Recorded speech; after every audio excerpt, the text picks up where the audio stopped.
Hello મિત્રો, કેમ છો? બધા મજામાં? તો આઈ હોપ કે બધા મજામાં જ હશો. સ્વાગત છે ફરીથી આજના નવા વિડીયોની વાત કરીએ તો મેરામણ આહિરભાઈ જે એક પાછા ફરીથી એક એવા ભુવા સાથે કે જ્યોતિષ કયો એની સાથે જે વાત કરેલી હતી તે બાબતનું રેકોર્ડિંગ ફરીથી સામે આવ્યું છે. અને રેકોર્ડિંગમાં જે તમે સાંભળવા મળશો કે પઠાણકોટનો એક રજાક ખાન નામ કરીને વ્યક્તિ છે, એ કેવી રીતના લોકોને જે કહેવાય કે પૈસા લૂંટવાનું કામ કરે છે અને લોકોને કેવી રીતના ગેરમાર્ગે દોરે છે. અને એવી કહેવાય કે આવી રીતના ભુવા પાખંડીઓ ઉપર વિશ્વાસ ન બનાવી રાખો, અને જેથી કરીને તમને આગળ જતાં નુકસાન જ આવવાનું છે. આ વિડીયોમાં પણ કે ઓડિયોમાં પણ તમને સાંભળવા મળશે કે કઈ હિસાબે આવા લોકો ઉપર વિશ્વાસ કરવાથી, આવા લોકો ઉપર પાસે જવાથી કેવી રીતના તમને અને તમારા પૈસાને અને બધી રીતે તમને નુકસાન થશે. તો સૌથી પહેલાં આપ સૌ આ ઓડિયો સાંભળો, જેથી તમને પણ ખ્યાલ આવે, અને વિડીયોમાં બન્યા રહેજો અને વિડીયો પૂરો જોજો. હેલો. હા સર, જોવાઈ ગયા? હા, જોવાઈ ગયું છે. એમાં એવું છે કે જે તમે જમીન લેવો છો એ જમીન તો સારી છે, પણ એમાં છે ને તમારી જમીન લેવામાં વચ્ચે બહુ લોકો આવે છે. હા, કોણ આવે છે ખબર છે કે? એ ખબર નહીં પડી. એ મતલબ તમને લેવા નહીં દેતો. તમને તમારી ઉપર યા સામનેવાળી પાર્ટીની ઉપર છે ને કાળા જાદુની કોઈ ચીજા છે એ કરીને છે ને એનો માઇન્ડ ડાયવર્ટ કરે છે, મતલબ માઇન્ડ ઘુમાવે છે એનો. હા, સમજા? તો આપણે શું કરશું, એ કાલા જાદુ જે કર્યું છે ને એ ખતમ કરીને તમારા નામનો એક વશીકરણ કરીને જેની એ જમીન છે એનો માઇન્ડ તમારી તરફ કરી દેવીશ. જેવી રીતના તમે એને કહેશો, સમજો, જેવી રીતના તમે એને કહેશો કે ભાઈ આ મેં જમીન લેવા માંગુ છું, મારા પાસે એટલા છે એટલા, એ તમને ના નહીં કહેશે. તમને જ આપશે. તમને જેવી રીતના કહેશો એવી રીતના જ કરશે. પણ એમાં એવું છે 5 વીઘાના એને 15 લાખ રૂપિયા કહે, બરોબર ને? આપણે 100 લાખમાં લેવી છે. 6 લાખમાં? હા, વાંધો નથી. તમારા નામનો એની ઉપર છે ને વશીકરણ કરવું પડશે. 12 થી 13 કલાકની અંદર આ કામ થઈ જશે. એમાં સામાનનો જે ખર્ચો છે તમારે ઉપાડવું પડશે. એ તો કઈ વાંધો નથી, હાલો એટલો લાખ થતો આપણે સામાન. પણ એને 15 લાખ રૂપિયા જમીન છે, આપણે 100 લાખમાં દઈ દઈએ એવું બની છે? હા, થઈ જશે. હા, આપણે હમણાં કામ શરૂ કરશું ને, રાત સુધી કમ્પ્લીટ કરી દઈશું. કાલ સવારે તમે જોઈ લેજો. એ તમને સામનેથી ફોન કરીને કહેશે કે આપણે મીટિંગ બેઠાવો ને આપણે એટલા નહીં, તમે કેટલા આપો છો, જેટલા તમે આપશો ને એટલામાં જ હા કહી દેશે. ના, તમને કહેવાનો સવાલ જ નથી આવતો. હા, વાહ વાહ વાહ વાહ, તોય મજા આવે લ્યો. હા, પણ એમાં 6,300 રૂપિયાનો ખર્ચો આવશે. કેટલો? 6,300. એ તો ભલે ને આવે, પણ આ 15 લાખની જમીન 6 લાખમાં દઈ દઈએ એવું ભાઈ માર્કેટ કરી દો યાર. વાંધો બિલકુલ વાંધો નથી. તમે ટેન્શન મત લો. બરોબર. એક બીજી જમીન છે ને 10 વીઘા, સાંભળો, બીજી જમીન 10 વીઘા છે, એ 30 લાખ કહે, બરોબર? અને એ આપણે 30 લાખ રૂપિયા કહે, એ 10 વીઘા જમીન છે. તમે કેટલામાં લેવા માંગો છો? હું 12 લાખમાં આવે મારે લઈ લેવી, હાલો. એમાં ભલે ખર્ચો વધારે આવે, એ ખર્ચો વધારે આવે ને આપણે તો એમાં કરવા તૈયાર છે, હાલો એ કરી દઈએ મને. હમણાં પહેલા કેવું કરવું છે? હા, આ 6 લાખ વાળો કરવું છે કે 12 લાખ વાળો કરવું છે? નહીં, ઓલો 30 લાખ રૂપિયા 10 વીઘાના 30 લાખ રૂપિયા કહે છે. એ આપણે 10-12 લાખમાં આવે એવું કરી દઈએ, હાલો. વાંધો નથી, કરી દઈશું. એમાં થોડું ખર્ચો થોડુંક વધારે લાગશે. એમાં કેટલો લાગશે? કોઈ 14,200 રૂપિયા. હા, એ કેટલાક દિવસ લાગે આપણે? ડેઢ દિવસમાં કરી દઈશ. 1.5 દિવસમાં થઈ જાય તો વેચાઈ જાય જમીન ની ભાડે? તો વેચાઈ જાય ને 1.5 દિવસમાંથી જમીન? હા, વાંધો નથી. એમ નહીં, 1.5 દિવસમાં વેચાઈ જાય. તમે 1.5 દિવસનું કહો ને મને. 1.5 દિવસમાં હું કામ કરીશ ને તમને સામેવાળી પાર્ટી તમને આવી નાખે છે. તમે કેટલામાં લેવા આપો છો? એની કિંમત 30 લાખ છે ને, તો એ તમને જેટલા કહેશો ને, કે તમે કહેશો મારા પાસે 11 લાખ છે કે 12 લાખ છે, 13 લાખ છે, ડન થઈ જશે એની અંદર. એમ. હા, એ હકુભાઈની જમીન છે. કોઈની બી જમીનો, આપણે એમાં કોઈ વાંધો નથી. એમ નહીં, હકુભાઈની જમીન છે, એ જમીન આપણે લઈ લેવી એની પાસે, સમજી ગયા? હા, જટી લેવી, એમ સમજી લ્યો ને એવું કરી દે મને. વાંધો નથી, થઈ જશે. તો એ 30 લાખ રૂપિયા કહે છે. અટાણે એને હવે થોડીક મંદી આવી ગઈ છે એ હકુભાને. તો હવે એ હલવાઈ ગયો હબાવનો. હવે મને 10-12 લાખમાં દઈ દે ને એ 10 વીઘા, તો મારે લેવી છે. વાંધો નથી, તમને દિરાઈ દઈશું.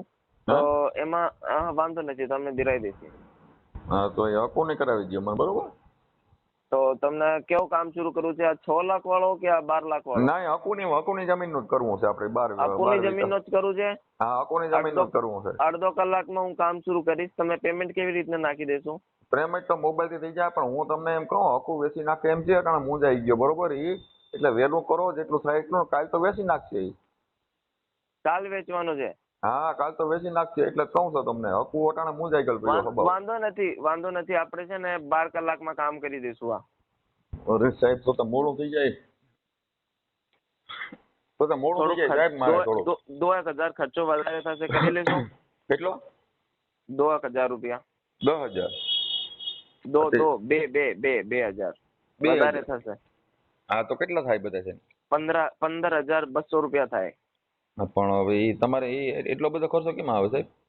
એની અંદર પાવરફુલ તરીકાથી તમને જલ્દી જોતો છે ને કામ, તો પાવરફુલ તરીકાથી કરવું પડશે ને. તમે શેના ભૂવા સૌ માતાજીના? વાંધો નથી. તમે હા બોલો. એમ નહીં, તમે શેના ભૂવા માતાજીના? હું એકચ્યુઅલી માં પીર બાબાના માનતો હું. હા, પીર બાબા. હા. બીજું અમારે પીર હજ સબ કુછ હે. પીર ही જે પીર છે ને એમે પીરના જ માનતા હોય. હા. બીજાને નહીં માનતા હોય. હા, આ વિધિ ક્યાં થાય? તમે સમજાવવામાં કરવી પડે. હા, મારી વિધિ હું એટલે હમણાં પ્રેઝન્ટ ટાઈમમાં પંજાબમાં છું, પઠાણકોટ. ત્યાં બેસીને બધું કામ કરું. મેં ગુજરાતમાં વાપી રહેલો છું 6 વર્ષ. એટલે મને ગુજરાતી બોલતા આવડે છે. હા, ઠીક. એટલે અત્યારે તમે ક્યાં રહ્યો? ક્યાં? અત્યારે હું પઠાણકોટ છું, પંજાબ પઠાણકોટ. હા, તો રહેવાનું તમારું મૂળ વતન કયું? મારો ટોટલ જ રાજસ્થાનમાં જ છે, પણ અમે રહેવાનું હમણાં બધું જ છે ને પઠાણકોટમાં જ છે. કઈ વાંધો નહીં, હાલો. એ તો કદાચ આવવું પડશે મારે. તમારું નામ શું કીધું ભાઈ? ભૂલી ગયો. શું કહો? તમારું નામ શું કીધું? ભૂલી ગયો. રજાક ખાન. રજત ખાન. હા. હા, એટલે વાંધો નહીં. પણ હું શું કહું ખબર? હા. કે આ હકુની જે જમીન 10 વીઘા છે ને, એ 30 લાખ રૂપિયાની જમીન છે બરોબર. એ અટાણે મૂંઝાઈ ગયો, એટલે એ સસ્તામાં દઈ દે 10-12 લાખમાં મને, એવું કરી દો. વાંધો નથી, એ થઈ જશે. અપુ નામ છે ને એનો? હે? અપુ નામ છે ને એનો? અપુ. હા, હકુ ને કદાચ મને ખબર નથી ને બાપ તો કોણ હોય. હા. પણ હકુ હોય ને ઓળખી અમે. બાપ કોણ હોય તો નક્કી નથી થતું કઈ. આ અપુનું આખું નામ શું છે? હવે એના બાપ ને મને ખબર નથી ને બાપ કોણ છે બરોબર. અકુનું ખાલી નામ બતાવો. હા, હકુ તમે કઈ છે એને? અકુ જ કહો છો ને? હા, એને બાપ કોણ છે ખબર જ નથી કોઈને. બરોબર. હવે બાપ કોણ છે ખબર નથી, પણ હું કહું ખબર? હા. કે ઈ અટાણે મૂંઝાઈ ગયો. એટલે એ આપણે છે ને બોલી ના શકવો જોઈએ. હમો કે તમે દિયો લઈ લે એવું કરી દો. તમને શું કહું છું, મારી વાત સાંભળો. તમને શું કહું છું કે અકુનું માઇન્ડ એવી રીતના તમારા વશમાં કરી દઈશું કે એ તમને સામેથી જાતે આવીને તમને એવી રીતના કહેશે છે ને, મને તમારી આ મારી જમીન છે ને તમને જ વેચવાની છે, તમે બોલો કેટલા પૈસા આપશો. તમે કહેશો ને કે હું 12.5 લાખ રૂપિયા આપીશ, કે તમે કહેશો કે હું 13 લાખ રૂપિયા આપીશ, તો તમને આખું ના નહીં કહીશ. તમે આ કહીશ આપણો સોદો ડન છે. પણ એની જમીન છે 30-35 લાખ ની દઈ દે એટલામાં આપણે. વાંધો નથી, એનો માઇન્ડ આખી તરીકાથી તમારા વશમાં કરી દઈ. હા, એની ટેન્શન નહીં લેવાની તમારે, એ મારા પર છોડી દો. બોલો. તો કોઈ વાંધો નહીં ભાઈ, મારી જોતો તો પણ 15,200 રૂપિયાનો ખર્ચો આવશે ને 7 કલાકમાં કામ કરી દઈ. 7 કલાકમાં? હા, હમણાં 11:30 થયા છે. હું 12 વાગ્યા સુધી કામ કરી દઈશ તમારો. બોલો. પણ હકુ મંડાય એવો નથી. શરૂ કરી દઈશ. એમ નહીં, મને હકુનો વિશ્વાસ નથી. હકુ મંડાય એવો નથી એમ. આપણે મનાવશું ને. મારા પીર બાબા પર મને વિશ્વાસ છે ને. હા, એટલે 10 લાખમાં દઈ દે એમ. 10 લાખમાં કે 12 લાખમાં 13 લાખમાં જેવી રીતના તમારે આપણી પાસે પૈસા હોય કહેવાનું હોય ને. હવે 10-12 લાખ રૂપિયા આપણી પાસે હોય બરોબર. હવે 30-35 લાખની જમીન છે. અત્યારથી મૂંઝાઈ ગયો છે. 4 વખત ભીમત પડી ને તે હવે કે વેચી નાખવી છે એમ કહે છે બરોબર.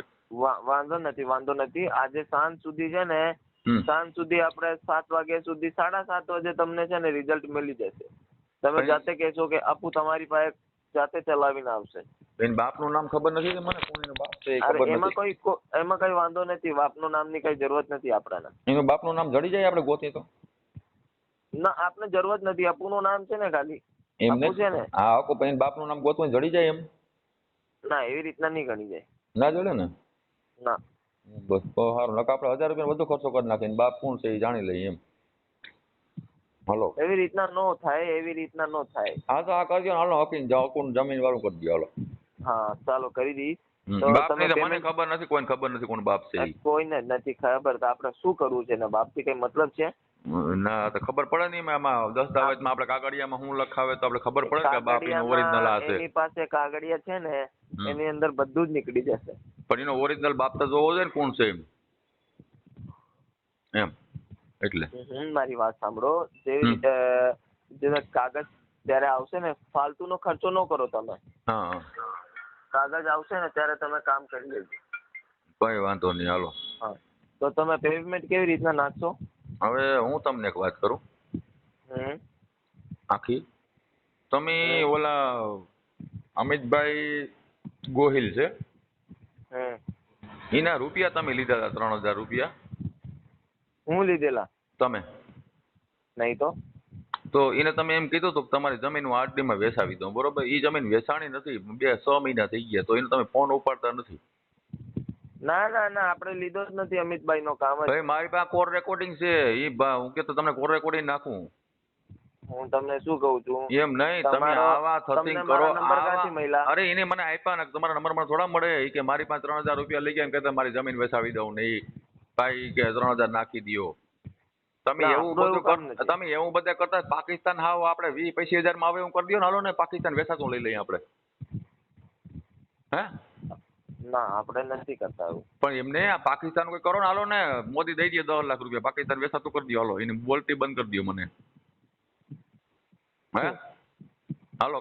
તો જોયું મિત્રો કે કઈ હિસાબે જે રજાક ખાન નામનો વ્યક્તિ છે જે પઠાણકોટ પંજાબમાં રહે છે તેણે કેવી રીતના અગાણી એક ભાઈના કંઈક જમીન કંઈ વેચાવાની હતી તે બાબતે એમને કંઈ પાસે વિધિ કરાવવાના વશીકરણ કરાવવાના નામ પર પૈસા લૂંટેલા. પછી આ મેરામણભાઈએ જે વાત કરી એની સાથે અને કીધું હતું કે ભાઈ આવી રીતના જે મારે પણ આવી રીતના એક જમીન વેચાવાની છે અને એમને જે ખોટા નામ લઈ અને વાત કરી હતી. પણ તો પણ એમ કહેવાય કે આ જે રઝાક ખાન કરીને વ્યક્તિ છે તેણે એના પૈસા પડાવવા માટે આયા પૂરતો રહ્યો હતો. કારણ કે એને પૈસા પડાવવા હતા. તો સૌ લોકોને એટલું જ કહેવાનું કે આવા લોકો પર ને આવા ઢોંગી લોકો પર બને એટલો આ લોકોથી દૂરી બનાવી રાખો, જેથી કરીને તમને કે તમારા પરિવારને કે તમને કોઈ જાતનું નુકસાન ના આવે. અને આવા લોકો જે છે એ લોકોને લૂંટતા જ રહે છે. અને બને એટલો વિડીયોને શેર કરો જેથી લોકોને જાણવા મળે કે આવા લોકો પર વિશ્વાસ કરવાથી શું થાય છે. આવા લોકો ખાલી ફક્ત ને ફક્ત તમારે પૈસા લૂંટવાના જ કામ કરતા હોય છે. અને બને એટલો વિડીયોને મિત્રો શેર કરજો. તો મળીએ નવા વિડીયોમાં. તો ત્યાં સુધી સૌને જય ભારત, જય સંવિધાન.